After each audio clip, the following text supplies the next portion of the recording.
இன்னைக்கு சப்ளிமெண்ட்ரியில் விவேக சிந்தாமணியிலேருந்து ஒரு பாட்டு பார்ப்போம்.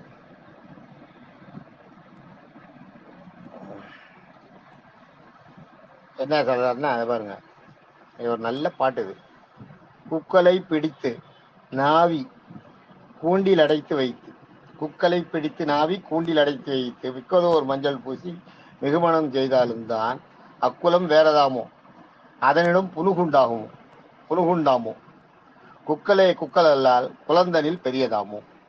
இது பாட்டு. இது கூட எங்க அப்பா எனக்கு சொல்லதுதான். குக்களை பிடித்து நாவி கூண்டில் அடைத்து வைத்து மிக்கதோர் மஞ்சள் பூசி மிகுமணம் செய்தாலும் தான் அக்குலம் வேறதாமோ அதனிடம் புனுகுண்டாமோ குக்களே குக்கள் அல்லா குழந்தனில் பெரியதாமோ. இது பாட்டு. இதுல பாத்துக்கோ, குக்கல்னா நாய். குக்கல்னா நாய். குக்களை பிடித்து, நாயை பிடிச்சு நாவி கூண்டில் அடைத்து, அது நல்லா தடவி கொடுத்து அதுக்கு எல்லா உபசாரமும்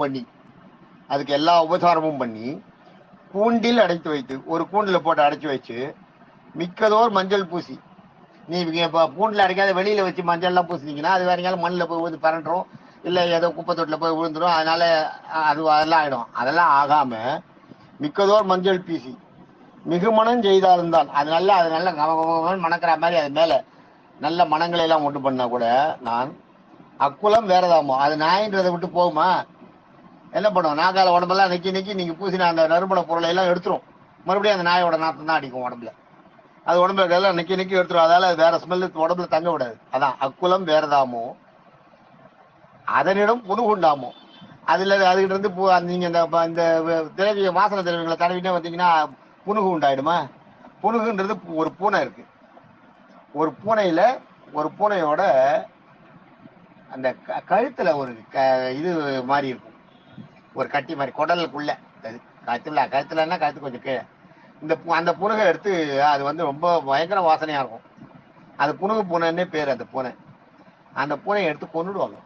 கொன்று அதை எடுப்பாங்க வெளியில. இப்ப அதை எடுக்கக்கூடாதுன்னு கவர்மெண்ட் இது பண்ணிட்டாங்க, கொலை பண்ணக்கூடாதுன்னு ப்ளூ கிராஸ் இது பண்ணி பூனைகளை தொடக்கூடாது. இப்ப புனுகு பூனையே இல்லை, ரொம்ப ரேர். எங்கேயோ இமயமலை அடிவாரத்துல தான் இருக்கு, காட்டுகள்ல இருக்கு புனுகு பூனைன்னு. புனுகு பூனை பெருசா இருக்கும். பூனை சாதாரண பூனையா இருக்காது. இந்த பூனையை போல 3 பங்கு 4 பங்கு பெருசா இருக்கும். காட்டு பூனையோட பெருசா இருக்கும் புனுகு பூனைன்னு. அது பண்ணோம். ஒண்ணு அது. இன்னொன்னு, அது போற லெட்ரின் அந்த ஸ்மெல் அடிக்கும் அப்படின்னு சொல்றாங்க. அது எனக்கு கரெக்டா தெரியல. ஆனா எனக்கு தெரிஞ்சு கழுத்துல ஆப்ரேட் பண்ணி அது ஒரு பாட்டு இருக்கும், அதை எடுப்பாங்க. அதை எடுத்து அதை வேற திரவியங்களோட சேர்த்த உடனே அதோட மனம் அவ்வளவு சீக்கிரம் போகாது. கையில பட்டதுன்னா கூட 4 நாள் 5 நாள் கையில அந்த ஸ்மெல் இருந்துட்டே இருக்கும். அதான் புனுகு. அத சொல்றாங்க இங்க. அக்குலம் வேறதாமோ அதனிடம் புனுகுண்டாமோ. அந்த நாய்கிட்ட இருந்து புனுகு வருமா? நீங்க அதை எடுத்து வச்சிருந்தா உடம்புல என்ன ஸ்மெல்ல சேர்த்தா கூட வராது. குக்களே குக்கள் அல்லால், நாய் தான். குக்களே குக்கள் அல்லால் குழந்தனில் வேறதாமா. நாயின்றதை விட்டு வேற ஏதாவது சிங்கம் புலி கரடின்ற மாதிரி மாறிடுமா? மாறவே மாறாது. இதுக்கு என்ன அர்த்தம்? அவங்களுக்கு இருக்கிற புத்தி அவங்களுக்கு இருக்கும்னு அர்த்தம். அதான் இதுல. அதான் அவங்களுக்கு ஒரு புத்தி இருக்கு இல்லையா, இந்த குலத்துக்கான புத்தி இருக்கும் அப்படின்றதான் இங்க சொல்றாரு. இதை அது மறைவு நவிர்ச்சி அணின்னு பேரு. மறைவு நவிர்ச்சி அணின்றது பேரு. ஓமையை மட்டும் சொல்லுவாங்க, ஓமையத்தை சொல்ல மாட்டாங்க. ஓமையை நீங்க புரிஞ்சுக்கணும். அந்த இதுக்கு பேர் மறைவு நவிர்ச்சி அணின்னு பேரு. இந்த அணி இலக்கணம் எனக்கு தெரியும். மறைவு நவிர்ச்சி அணின்னு. இதுல ஓமையை மட்டும் சொல்லுவாங்க, ஓமையை சொல்லுவாங்க, ஓமேயத்தை சொல்ல மாட்டாங்க. ஓமேயம்ன்றது நிஜம், ஓமைன்றது உதாரணம். எப்பயுமே ஓமைன்றது ஒரு உதாரணம் சொல்றது. ஓமேயம்ன்றது அந்த நிஜம், உண்மை, அது பொருள். அந்த பொருளை விளக்கறதுக்காக ஒரு ஓமையை சொல்றோம் பாத்தீங்களா, அதுதான் ஒரு எதையாவது ஒண்ணு எடுத்துக்காட்டு சொல்றோம் இல்லையா, அதுதான் ஓமை. ஓமேயம்ன்றது அது அந்த பொருளே. அதான் இதுல அவங்களுக்கு இருக்க அந்த புத்தி போகாது, அவங்களுடைய குலத்துக்கான புத்தி போகாதுன்றத சொல்ல வந்த ஆசிரியர் அந்த குலம்ன்ற அந்த அவங்களுக்கு இருக்கிற குலத்து புத்தி போகுன்றத பத்தியே சொல்லல, நாயை பற்றி சொல்லி முடிச்சாரு.